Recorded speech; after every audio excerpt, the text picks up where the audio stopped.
Hello friends, welcome back to my channel, you guys. Welcome back to another true crime story. Happy Friday. I hope you guys are having a wonderful week so far. I've had a lot of things going on this week, and on top of that, I've been filming back-to-back true crime videos for you guys because I want to get as many videos out there for you guys as possible. I did upload a video on Tuesday, so if you guys have not checked it out, I will leave it linked down below. It's a really sad and tragic case, but you guys should go check it out. Anyway, enough of me. Let's just go ahead and get right on into the case.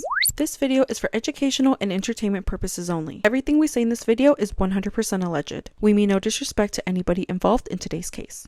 In a small community at the center of Jacksonville, Florida, a teenage boy would shock the community with his gruesome and heinous acts against a 9-year-old child. Maddie Clifton was born on June 17, 1990, which was also the day of her parents' first wedding anniversary, so this date specifically was really important and held a lot of meaning to the family. From the moment she arrived, Maddie was a beacon of joy and light in the lives of those who knew her. Maddie was described as being full of life. She loved to play basketball and was really good at it. Her family would describe her as sort of like a tomboy-ish girl who was very adventurous and made friends really easily. Maddie was a third grader at San Jose Catholic School, and she was an honor student who maintained straight A's. She was known to be the fun girl who everyone always had a great time with. She had a very outgoing personality and had a ton of friends in the neighborhood and in school. In 1998, Maddie would meet a fellow friend in the neighborhood by the name of Josh Phillips. Joshua Phillips was born on March 17, 1984 in Allentown, Pennsylvania. To be honest, Josh didn't really have the best childhood growing up. His father, Steve, was allegedly a drug addict and an alcoholic who was pretty violent towards Joshua and his mother, Melissa. Melissa would go on later to say that living in the household with Steve, they felt like they had to walk on eggshells. They really felt like they needed to watch what they said and how they acted, and really tried to always make sure that he was in a good mood so that they wouldn't have to deal with his wrath. Steve would often impose strict rules on his son and get angry if he had other children in the house when he wasn't home, and it was said that he particularly didn't like young girls. His family, neighbors, and even some teachers would describe Joshua as being the sweetest kid you'd ever meet. He was known to be quiet but also very friendly. On November 3rd, 1998, Maddie had visited Joshua while he was home by himself, and she asked him if he wanted to come outside and play some baseball. Joshua agreed, and the two went outside to play even though he was not allowed to have friends over while his parents weren't home. So it was a normal day. The two went outside and were having a good time. However, later that day,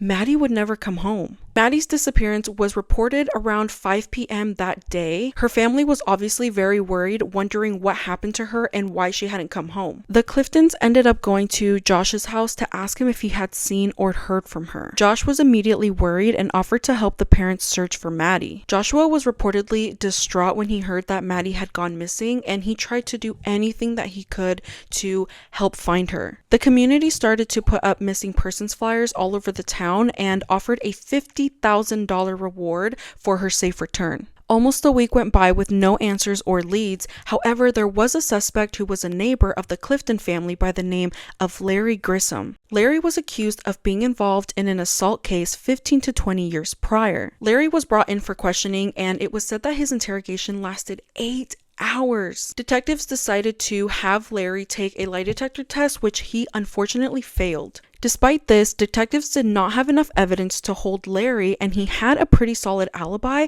so he was eventually released. The community as well as detectives really struggled to find any further leads or suspects, and it was starting to seem like Maddie had just disappeared off the face of the earth. But soon, the horrific truth would finally be revealed. 6 days after Maddie's disappearance, Melissa Phillips, Josh Phillips's mom, noticed a strange, wet spot on the floor of their house. She followed the water trail and found that it led to her son's bedroom. You see, Joshua had a waterbed, and it appeared to be leaking. Melissa thought that this could also be causing the strange smell in her son's room, so she decided to investigate further. And this is when she made a horrific discovery. In a panic, Melissa fled the house and was desperately looking for police officers to share what she had just found. And luckily for her, there was a police officer camped outside of the Clifton's house who was aiding in the search for Maddie. The officer followed Melissa back to her home and entered Josh's room alone to discover the horrific findings under his bed. And what he discovered was 9-year-old Maddie Clifton's feet sticking out from underneath the bed.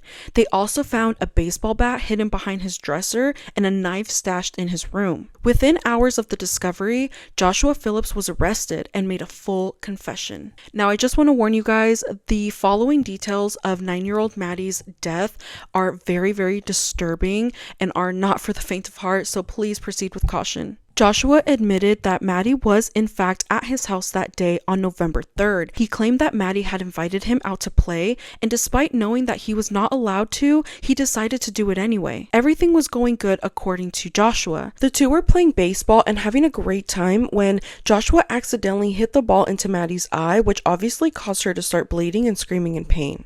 Joshua panicked because he knew his father was going to be home any minute now, and he really feared what his father's reaction to all of this was going to be. Joshua then decided to drag Maddie into his house. Now, this is where things took a horrible turn. Joshua hit Maddie with a baseball bat to stop her from screaming and crying before putting her under the base of his bed. When his father, Steve, returned home, Joshua interacted with him for a period of time before returning to Maddie's body in his room. When Joshua discovered that Maddie was still alive, he removed the mattress off of his bed, he cut her throat and stabbed her in the chest 7 times and left her under his waterbed. For the whole 6 days, he slept on his bed with Maddie's dead body underneath. According to Joshua, the motive for this horrific killing was because he was afraid of his father and feared his reaction to having Maddie over while he was not home. Maddie was found with the clothes on her lower body missing, and so because of this, investigators believed that she possibly could have been sexually assaulted. However, there was no evidence to prove this, so that was dismissed. Joshua would go on to say that the reason why her clothes were missing from the lower part of her body was because they were actually removed during the process when he was dragging Maddie into the house. It was later discovered that detectives had actually been at the Phillip home within the first few days of Maddie's disappearance, and they claimed to have searched the home in its entirety, but never discovered any findings until Melissa discovered Maddie's body 6 days later. Josh Phillips was tried as an adult. The trial was moved from Duval County to Polk County over concerns about the publicity in Jacksonville. The trial started on July 6, 1999 and lasted only 2 days, which was an unusually short time due to the defense calling no witnesses. Jurors took just over 2 hours to convict Josh of first-degree murder. He was later sentenced to life in prison without the possibility of parole and was not eligible for the death penalty because he was under 16. Josh has attempted to appeal his conviction, however, all of them have been denied. In September of 2016, Josh's attorneys successfully appealed the court and he was granted a new sentencing hearing, which was held in June of 2017. At the hearing, Maddie's mother requested that his sentence be upheld. In November of 2017, Josh was re-sentenced to life in prison. However, he is eligible for re-sentencing again in 2023. Maddie's mom, Shayla, ended up moving to a different part of town in Florida to escape the horrific memories that now tainted the streets of her old neighborhood. She says the town she lives in now is a country town that Maddie would have loved and plans to create a memorial for her in this town someday. I remember hearing about this case a long time ago, and when I first heard it, I thought it was absolutely horrific. I honestly don't like to research or cover cases that involve children just because I really cannot stomach these horrible things that happen to children. I absolutely refuse to watch all of the horrible videos that come out on YouTube and on like TikTok and stuff. I really cannot stomach these stories, you guys. So I try to stay away from stories that involve children, but I really wanted to cover this one because it was weighing on my mind a lot. And I just felt like spreading Maddie's story and her life and her name out there. So let me know what you guys think about this story. Have you heard of it? What do you think of it? Oftentimes when we think about true crime cases or when we hear about true crime cases, they're usually like these deranged individuals who are in their adult years newspapers, you don't really hear a lot about children killing children. It's really, really scary. And there are a ton of cases out there, you guys, of children killing children. And it is just so incredibly sad and crazy. But that is it for me today, you guys. Thank you guys so much for tuning in on another true crime story. I hope you guys have a wonderful weekend. Let me know if you want me to cover any cases and I will do my best. But other than that, I will see you guys in the next one. Bye!